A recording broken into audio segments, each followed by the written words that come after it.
The United States Army attempted to expel this man on 8 separate occasions. Yet on a June morning in 1944, he found himself confronting 700 German soldiers with merely 35 men at his side, exhausted, starving, and desperately thirsty. No provisions, no water, no prospect of reinforcement, and the sole bridge offering escape had just been obliterated by American aircraft. At 22 minutes past 7, a German officer approached beneath a white flag, not to surrender, but to inform the Americans that their position was hopeless. From the German perspective, the matter was already settled. But the American commanding those 35 paratroopers was Jake McNiece, 25 years old, head shaved into a mohawk, face painted for war, and possessing the most abysmal disciplinary record in his entire division. McNiece surveyed the 700 Germans arrayed before him. He glanced at his 35 men, soldiers reduced to eating grass to survive, and he delivered 3 simple words to the officer: "If you want it, come and take it." 3 days later, over 100 Germans lay dead or wounded. McNiece's men suffered 0 casualties. Before we continue, if you appreciate these forgotten chapters of history, do consider subscribing. It genuinely helps the channel grow. What almost no one knows is why a soldier the army repeatedly attempted to discharge became the man who shattered a German force 20 times his size. By the story's end, you'll understand precisely why. Long before Jake McNiece faced 700 German soldiers, he had already spent years battling a rather different adversary, the United States Army itself, not through treason, nor through indolence, but because McNiece lived by a singular principle from the moment he enlisted: I follow orders that make sense. The rest, no. McNiece came of age in the heart of Oklahoma during the Great Depression. 10 children in a family that survived on whatever the land provided. He learnt to shoot before he could drive, to hunt before he could spell half the words in his schoolbooks. Life taught him early that patience and politeness rarely brought reward. By 19, he was a firefighter, charging into burning buildings, whilst most men his age were still learning to swing a hammer. So when Pearl Harbor was attacked, McNiece didn't wait for a draft notice. He volunteered, not for patriotism, not for speeches, not for medals. He volunteered for the paratroopers because they dropped behind enemy lines with explosives, and McNiece rather liked explosives. The army sent him to Fort Benning for basic training. During his very first week, his commanding officer inquired whether he understood military discipline. McNiece replied, "Certainly." He did not. That same morning in the mess hall, a staff sergeant appropriated McNiece's butter ration and told him to sit down and be quiet. McNiece warned him once. The sergeant laughed. McNiece broke his nose. That incident alone should have ended his military career. But here emerges the first major contradiction of McNiece's life. Every time he landed in trouble, he also accomplished something spectacular. Later that very day, yes, the same day he struck the sergeant, McNiece set a base record on the demolition course. The fastest anyone at Fort Benning had ever completed it. The instructors were simultaneously furious and impressed, which would become the defining theme of his entire career. He refused to address officers as sir unless they'd earned it. He ignored formations.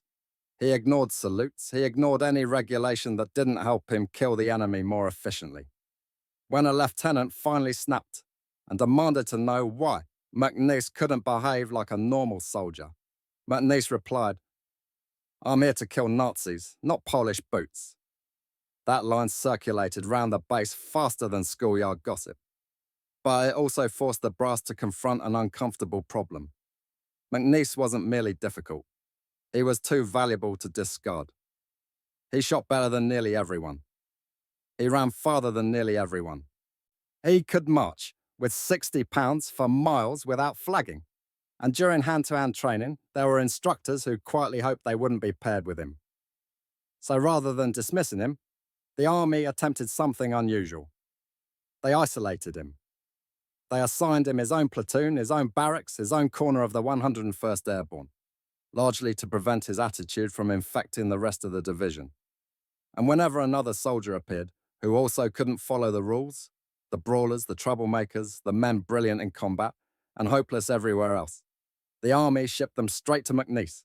Within months, he had assembled 12 misfits, each more unmanageable than the last. A coal miner who'd broken 3 military policemen's noses in a single pub brawl.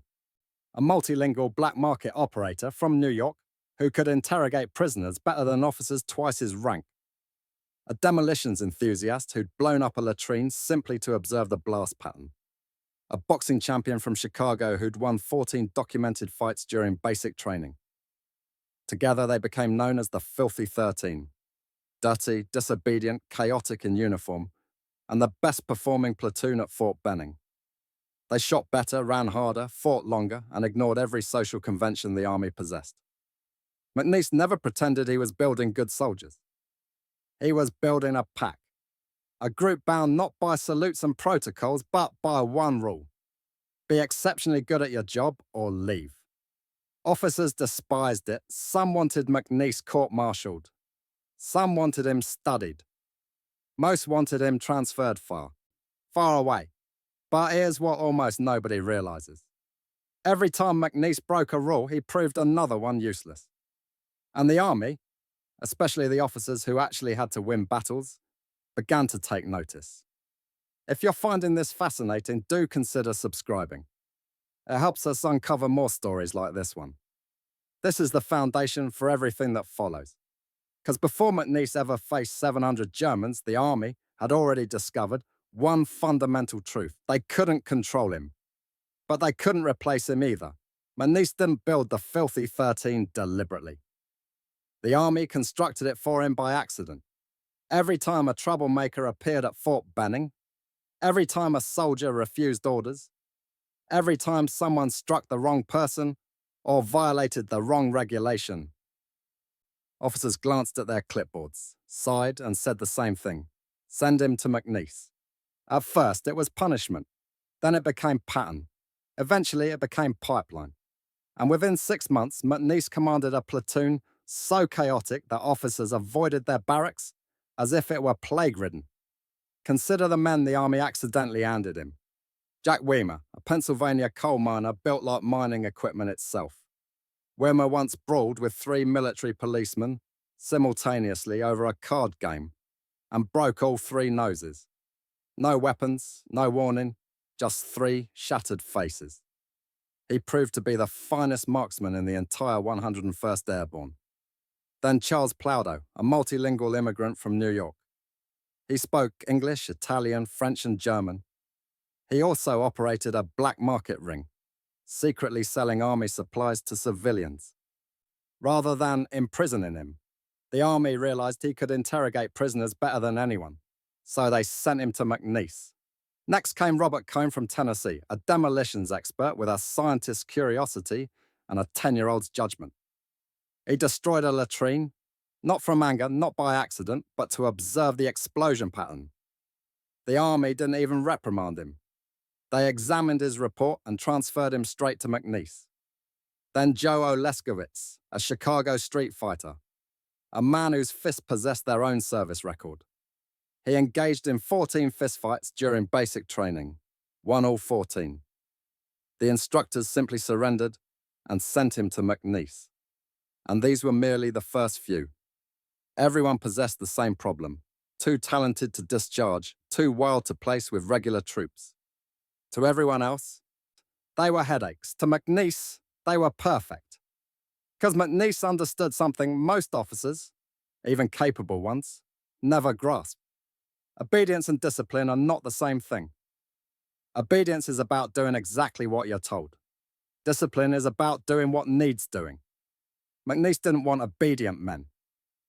He wanted men who could crawl through mud, move silently, shoot accurately under pressure, and improvise when everything collapsed.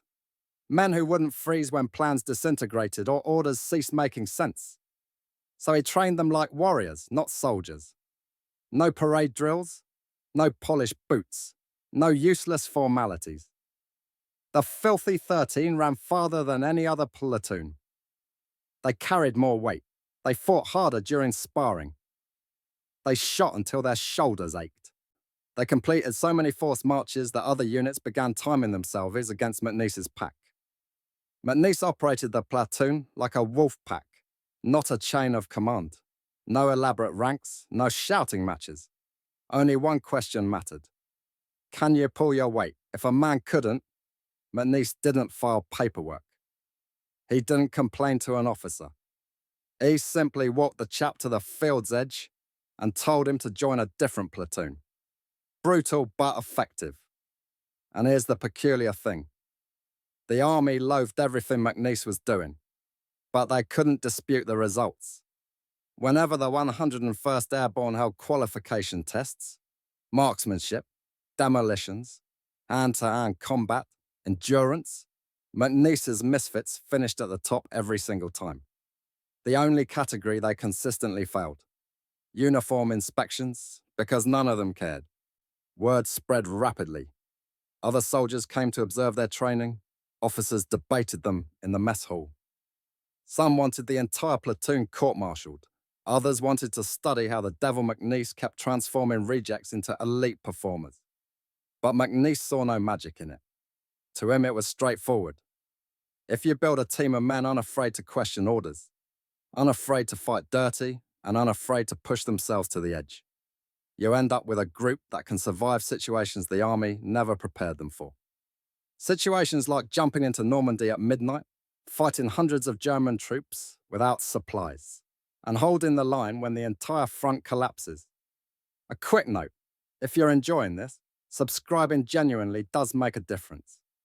Now back to the story. The officers at Fort Benning had no idea yet, but the Army's rubbish pile platoon was about to show its best to become one of the deadliest teams in the European theatre. And Jake McNiece, the man they'd tried to discard, was about to lead them into the most violent night in modern history. For most soldiers, basic training concludes when the instructors sign the paperwork. For McNiece's men, it ended when the Army finally admitted something it despised admitting. These lunatics are outperforming everyone. But the Army still harbored hope. Hope that eventually McNiece would slip so catastrophically they could be rid of him once and for all.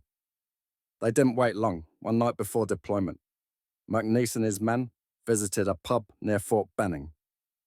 They were off duty, off base, and, miracle of miracles, behaving themselves. Then 2 military policemen entered. The moment they spotted McNiece's men, they decided to make an example. One MP grabbed one of McNiece's paratroopers, attempting to arrest him for being drunk and disorderly. McNiece stood and posed a simple question. Is there a problem? The MP told him to sit down and be quiet. McNiece broke his jaw. Then he broke the second MP's jaw. Calm, clean, efficient, like extinguishing 2 lights. He confiscated both their Colt 1911 pistols, walked outside, and emptied all 16 rounds into a street sign simply to cool off. Then he walked back inside, sat down, and waited for the MPs to regain consciousness so he could surrender himself. He didn't flee. He didn't argue. He didn't hide. He simply waited. The MPs dragged him to his commanding officer. The officer opened McNiece's file. 8 disciplinary write-ups. Multiple assaults.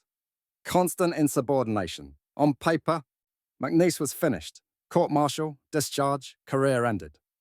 But here McNiece's life takes another sharp turn.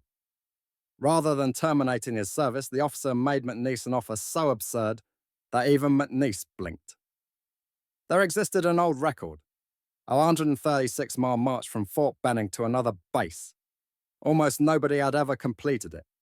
If McNiece and his men attempted the march, the officer would disregard the entire MP incident. McNiece agreed immediately. But then he added a condition. He would march all 136 miles in full combat gear without changing his socks and without developing a single blister. The officer burst out laughing. Impossible, he said. McNiece looked him in the eye. Watch me. And 10 days later, McNiece completed the full 136 miles, 60-pound rucksack, boots caked in mud, not one blister. Army doctors were astonished. McNiece's explanation, he'd been walking since he was 10 years old. His feet were tougher than boot leather. The officer kept his word. The charges vanished. But the moment the ink dried, problems began again, this time in England. The British had rules. McNiece had none. When the Filthy 13 crossed to the Atlantic in early 1944, they arrived in a country drowning in rationing. Meat rare, sugar strictly limited, hunting or fishing illegal without permits, poaching a criminal offence. McNiece surveyed the British rations, then surveyed the countryside full of deer, rabbits, birds, and rivers stocked with fish. He decided the British rules were optional. He took his M1 Garand into the fields and hunted as if it were Oklahoma. He used military explosives to fish streams. He set traps behind British farms using skills learnt as a boy. Within weeks, his platoon was eating better than most officers. They were also violating approximately 47 British laws. One furious landowner filed a legal complaint against the United States government, protesting that American soldiers were stealing his game. McNiece's commanding officer summoned him. "Are you responsible for this?" McNiece didn't even blink. "Yes, my men need proper food if you want them to jump into France and kill Germans." The officer rubbed his forehead.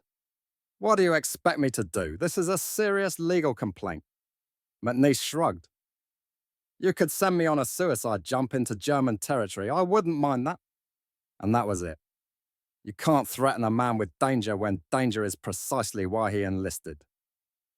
McNiece avoided punishment again, and then the photographer appeared. In the first week of June 1944, mere days before D-Day, McNiece shaved his hair into a mohawk and painted white war stripes across his face. His men followed with their own variations. One painted a skull across half his face. A Stars and Stripes photographer saw them, snapped several pictures, and unknowingly created one of the most iconic images of World War II paratroopers. McNiece didn't do it for attention. He did it because war paint made him feel ready. The army had no idea that the chaotic, rule-breaking platoon they kept attempting to conceal was about to become the most famous group of paratroopers in the European theatre. And they had even less idea that within 48 hours, McNiece would tumble from a burning aircraft into the most violent night of his life. On the night of 5th June 1944, McNiece and his men climbed aboard their C-47 transport. Painted like warriors, mohawks cut sharp white war stripes across their faces like ghosts preparing for a hunt. No one spoke. No one jested. The Filthy 13 caused chaos everywhere except here. Just before combat, they became silent predators. McNiece stood by the door, harness clipped, static line ready. He'd told his men one thing before takeoff. "Once we jump, you stop being who you were. You become what the mission needs." At 47 minutes past 11, the aircraft roared down the runway and lifted into darkness. Somewhere across the channel, Normandy waited, still quiet, still unaware of what was coming. For an hour, the flight remained steady. Quiet engine hum, hearts pounding beneath parachutes, fear they would never admit. Then at 23 minutes past 1, the French coast appeared beneath them, and the sky ignited. First a few flashes, then dozens, then hundreds.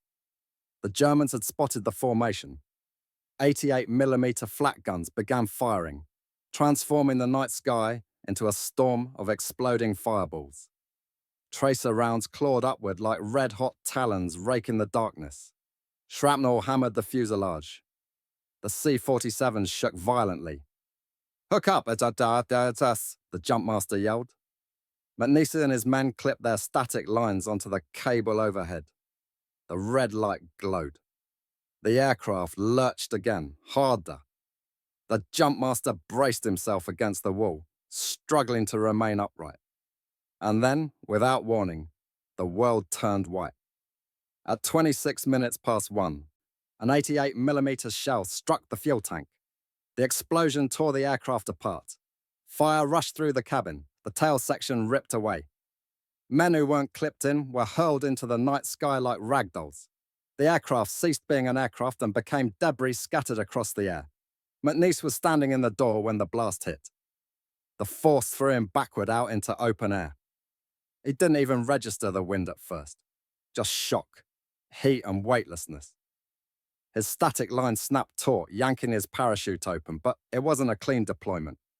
One panel was ablaze. 2 others were shredded by flak. McNiece spun uncontrollably, dropping fast, unable to steer. He was falling straight towards a flooded marsh. He struck the water hard. The impact knocked the air from him. His gear dragged him under instantly. The harness wrapped round his legs like vines. Most paratroopers who landed thus drowned in seconds. McNiece didn't panic. Panic wastes oxygen. Forced his knife out, cut the tangled harness, and kicked upward through cold black water.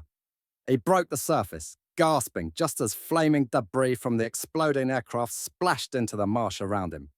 He was alive. Barely, but alive. All around him, the night was chaos. Burning aircraft spiraled down. Parachutes drifted into German positions. Machine guns cracked in the dark. Explosions echoed across Normandy. McNiece fumbled for his rifle, pulled it from the water and checked it. Soaked, but usable. He didn't stop.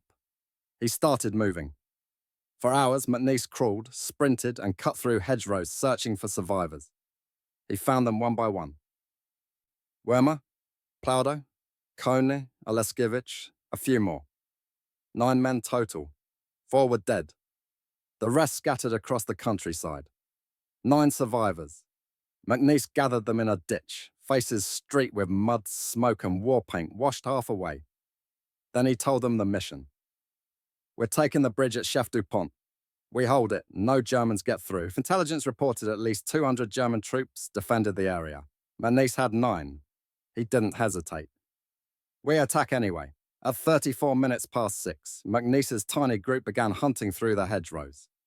They ambushed patrols, struck German lines, vanished before the enemy even comprehended what was happening. The Germans never suspected 9 men were attacking 200. By 9 in the morning, scattered American paratroopers, men from other units, linked up with McNiece. 9 became 35. By 11, after a sequence of rapid ambushes and shocking German confusion, McNiece's 35 men captured the bridge at Chef du Pont. But the victory didn't endure. At 43 minutes past 4, American P-47 Thunderbolts screamed overhead. McNiece's men waved their helmets, shouted, signaled. The aircraft circled once. Then they bombed the bridge. American pilots, acting on outdated orders, destroyed the very objective McNiece's men had risked their lives to secure. The bridge exploded into rubble. The structure collapsed into the river. The mission they'd fought all morning for vanished in seconds. McNiece watched the bridge fall. Then he started laughing. Not because it was amusing, but because it was precisely the sort of mistake he expected from the army. His men stared at him as if he'd lost his mind. McNiece shook his head and explained calmly. They were cut off. No bridge, no reinforcements, and hundreds of Germans regrouping on the far bank. There was no escape now. There was only one choice. Transform the high ground into a fortress and make the Germans pay for every inch they attempted to take. McNiece studied the terrain, identified the choke points, and began positioning his machine guns and riflemen. 35 starving Americans. 700 Germans advancing towards them. McNiece didn't flinch. Get ready up it. He said. They're coming. If you've stayed with us this far, you're precisely the kind of viewer we make these for. Please do subscribe. McNiece didn't select the high ground above the destroyed bridge for drama. He chose it because it was mathematically lethal. There were 3 narrow approaches leading up the slope, thin paths between trees, hedgerows, and natural embankments. Any soldier attempting to climb them would be forced into tight clusters. And clustered soldiers die quickly. McNiece understood this instantly. He didn't require a map, he didn't require a briefing. He walked the ridge once, examined the terrain, and saw exactly what it was. A funnel, a choke point, a killing ground. He positioned his 230 caliber machine guns so their fields of fire overlapped, meaning every German attempting to climb would be struck from multiple angles. He placed his finest riflemen in elevated positions with wide sightlines. Their task was simple. Shoot the leaders first. Kill the officers, kill the NCOs. Sever the snake's head. He positioned his bar gunners to suppress German machine gun teams and mortar crews, the only genuine threats to his defensive line. Then he selected 5 men to serve as mobile reserve, if the Germans broke through anywhere. That 5-man squad would strike the breach immediately. 35 men perfectly positioned, starving, exhausted, and surrounded, but their positions were flawless, and McNiece knew it. "We hold here," he said, "no matter what they send." On the morning of the 7th June, German scouts spotted American paratroopers dug in on the high ground. They reported back. On 8th of June, the Germans tested McNiece's defenses with small probing attacks, squad-sized pushes moving cautiously up the slope. McNiece's men killed every one of them. Clean, controlled bursts, not wasting a single bullet. The Germans withdrew again. They regrouped. The genuine attack came the following morning. At 22 minutes past 7, on the 9th of June, a German officer rode forward beneath a white flag, not to surrender, but to demand it. He walked straight through the burnt-out ruins of the bridge, up towards the hill where McNiece stood. He explained the situation calmly, almost kindly. McNiece had 35 men. He had 700. He possessed machine guns, artillery, fresh water, supplies, reinforcements. McNiece had none of that. Logic, mathematics, and common sense all pointed in one direction: surrender. McNiece listened, not because he was considering it, but because he wanted to hear the man complete his speech so he could respond properly. When the German finished, McNiece pointed at the slope behind him and said, "If you want to come up this hill, start climbing." The officer blinked, walked back, mounted his horse again, and signaled the attack. At 14 minutes past 9, the first wave began. 200 German infantrymen advanced uphill in tight formation, exactly as McNiece expected. McNiece didn't issue the order to fire. Not yet. He allowed them closer, closer, closer. The Germans struck the first choke point and bunched up like cattle in a funnel. Then McNiece raised his hand. Fire! The hill erupted. The 30 cal machine guns unleashed hell. 500 rounds per minute each, cutting through the German front ranks like a blade slicing cloth. Riflemen followed with precise, disciplined shots. Every man had trained for this moment. Rapid aiming, no wasted rounds. German soldiers stumbled, dropped, crawled for cover that didn't exist. The slope was bare. The angle steep. There was nowhere to hide. The wave collapsed within minutes, dozens dead or wounded, the remainder retreating down the hill in panic. McNiece's casualties, 0. The second German attack arrived late morning, this time with mortars. Shells crashed along the ridge in the heavy arcs. Explosions ripped bark from trees, churned dirt into the air, and dislodged stones from the slope. But McNiece had positioned his men behind the crest of the hill, on the reverse slope. The mortars struck the forward slope. Loud, terrifying, impressive, but almost completely ineffective. When the barrage ceased, another 200 Germans advanced. McNiece allowed them to approach again. They struck the same choke points. They bunched up, and McNiece's machine guns opened again. The second wave lasted barely 5 minutes. Another 50 Germans dead or wounded. American casualties, 0. By mid-afternoon, German commanders were furious. They brought artillery. Then they brought armor. 2 Panzer IV tanks rolling up the main road. Infantry clustered behind them. McNiece observed through binoculars. He knew he couldn't destroy the tanks. No bazookas, no anti-tank weapons, no explosives substantial enough to penetrate armor. But he noticed something the Germans didn't. The tanks possessed only one route, a narrow defile between 2 hills. If they remained on the road, they had no angle to fire upward at McNiece's positions. And if they left the road, they'd sink into the mud and become useless.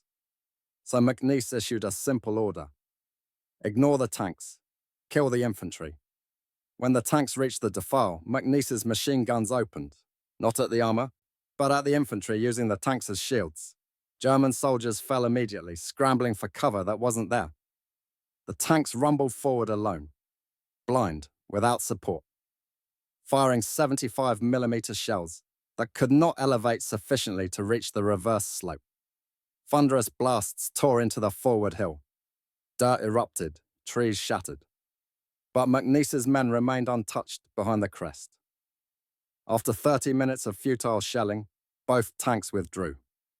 McNiece's casualties after 3 waves, artillery, mortars, tanks, still 0. By nightfall on 9th June, German attacks had failed 5 separate times. Over 100 Germans lay dead, hundreds more wounded. McNiece's men hadn't lost a single soldier. When reinforcements from the 82nd Airborne finally reached the hill on 10th June, they discovered 35 exhausted, starving paratroopers still holding their high ground, mud on their faces, grass stuck in their teeth, and not a single man missing. A relief officer asked McNiece for his casualty count. McNiece answered, 0. But if you've brought food, we'll take it. Most battles possess a turning point, a moment when one side realizes the fight is lost.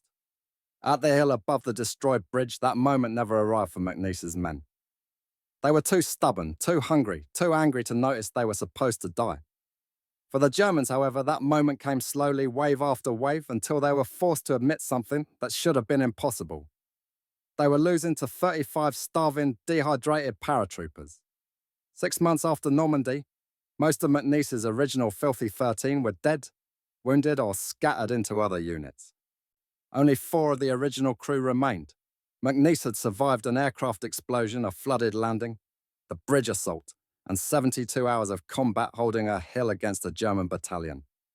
Anyone else would have been rotated out, given a safer assignment, promoted, or at least granted time to breathe. But McNiece wasn't anyone else. The army had learnt something about him. You didn't place him behind a desk. You pointed him at a problem and watched it disappear. And in December 1944, the army's greatest problem was a town called Bastogne. On the 16th of December, the Germans launched a massive winter offensive through the Ardennes, what history would term the Battle of the Bulge. 11,000 American troops in Bastogne were instantly surrounded. No roads open, no resupply, no food, no medicine, no winter gear, no reinforcements. Temperatures plummeted below freezing. Snow piled knee-deep. German artillery pounded the city day and night. The 101st Airborne, McNiece's division, was trapped. Supplies had dwindled to scraps. Ammunition was being counted in individual rounds. Medics had exhausted their morphine. Wounded men lay beneath blankets of snow because no bandages remained. If Bastogne fell, the Germans would split the Allied line in half. The war would drag on for months. The army required a miracle. Instead, they received McNiece, pathfinders, small elite teams who jumped ahead of supply aircraft to guide them in, were Bastogne's sole chance. But pathfinding into a surrounded, fog-covered, artillery-soaked city, that wasn't a mission, that was a death sentence. So the call went out. Volunteers only. No one expected Jake McNiece to step forward. He didn't step, he leapt. On 18th of December, at 47 minutes past 3 in the morning, McNiece and 9 other pathfinders boarded C-47s for a blind jump into a city ringed with anti-aircraft guns. Before jumping, the pilot warned them, "Visibility is 0, flak is heavy. We can't see the drop zone. This mission shouldn't happen." McNiece shrugged. "We've survived worse." The pilot stared. McNiece wasn't joking. At 23 minutes past 7, the aircraft reached Bastogne, but the city was invisible, completely swallowed by fog and smoke.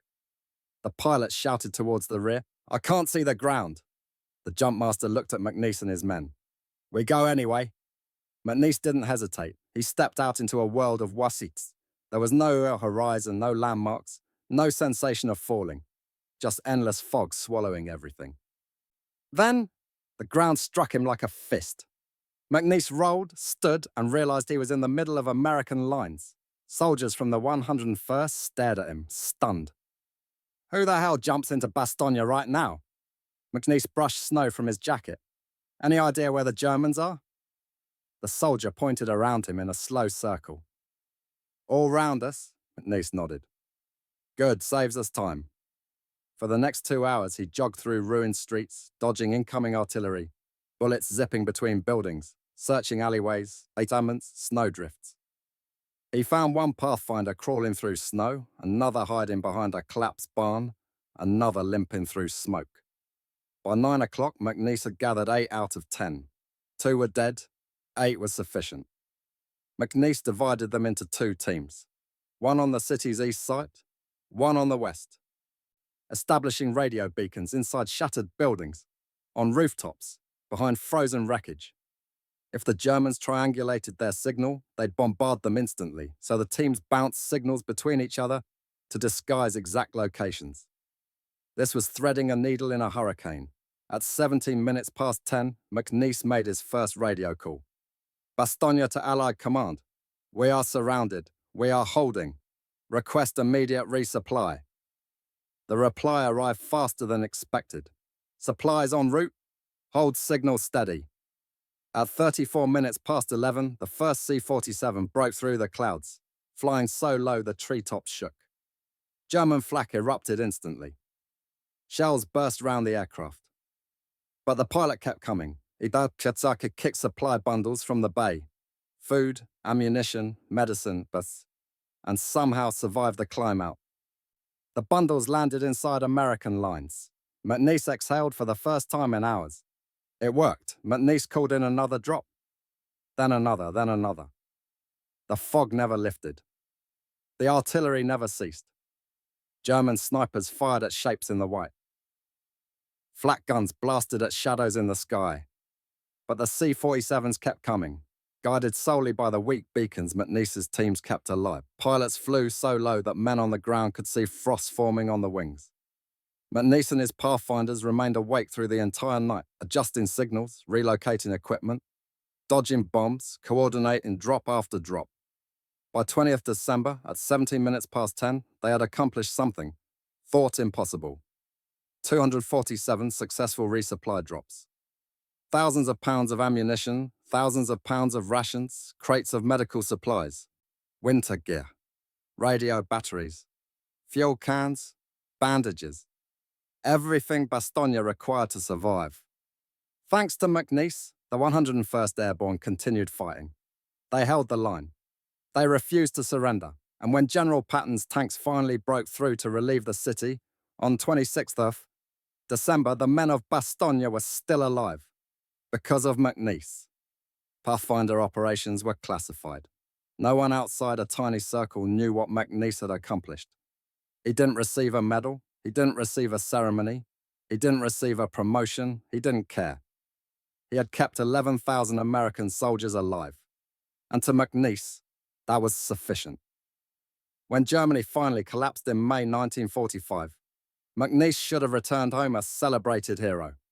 He had survived D-Day, held a bridge against impossible odds, saved Bastogne with 247 supply drops, and completed 4 combat jumps that killed most men who attempted even one. Instead, the army dispatched him into Germany with the 101st Airborne for occupation duty. For the first time in 4 years, McNiece wasn't fighting, he wasn't killing. He wasn't being shot at. And that's when the genuine trouble began. What do you do with a man who only knows war? McNiece and his men occupied a region filled with abandoned Nazi estates, mansions, and looted wealth. One estate belonged to Hermann Goering, Hitler's second-in-command. Inside, liquor cabinets worth fortunes, stolen racehorses, silk, jewellery, paintings, gold. McNiece and the surviving filthy 13 did what any men who had cheated death for 4 straight years would do. They threw a party. They rode Goering's racehorses through open fields. They drank his expensive liquor straight from the bottles. They held a makeshift rodeo in the courtyard of a Nazi palace. McNiece wasn't celebrating victory. He was celebrating survival. Eventually, McNiece was sent back to Arkansas for medical evaluations. He had been running his body on instinct for 4 years, and the cracks were showing. Whilst recovering, he became involved in yet another altercation with military police. This time, he threatened the MP commander directly, informing him that once he became a civilian, he'd return to settle matters properly. That was the final straw. The army didn't court-martial him. They didn't punish him. They simply discharged him. Honourable discharge. 3 years, 5 months, 26 days of service. 4 combat jumps, hundreds of confirmed kills. Never promoted beyond private. The army didn't know whether to shake his hand or feel relieved he was gone. McNiece didn't care. He was finished. He went home to Oklahoma, and almost immediately the war followed him. McNiece drank extensively. He drank because it dulled the noise in his head, because it blurred the memories of screaming men, burning aircraft, freezing nights, and bodies piled on hillsides. He drank because sleep brought nightmares, and waking brought silence so heavy it felt like drowning. No one around him understood. No one wished to understand. They wanted him to be normal. A neighbor, a husband, a father. But McNiece had spent 4 years as a weapon. Switching that off isn't simple. Switching that off without help is nearly impossible. His life spiraled until 1951, when he wrapped his car around a telephone pole in a drink-driving accident so violent that doctors said he should have died instantly. He woke in a hospital bed 3 days later, skull fractured, ribs broken, lungs bruised. And for the first time since the war, he saw himself clearly. He had survived an aircraft explosion, he had survived German artillery, he had survived Bastogne, he had survived all the impossible things that kill better men. And here he was, killing himself slowly in peacetime. That night, McNiece made a decision that would alter the remainder of his life. It wasn't a miracle.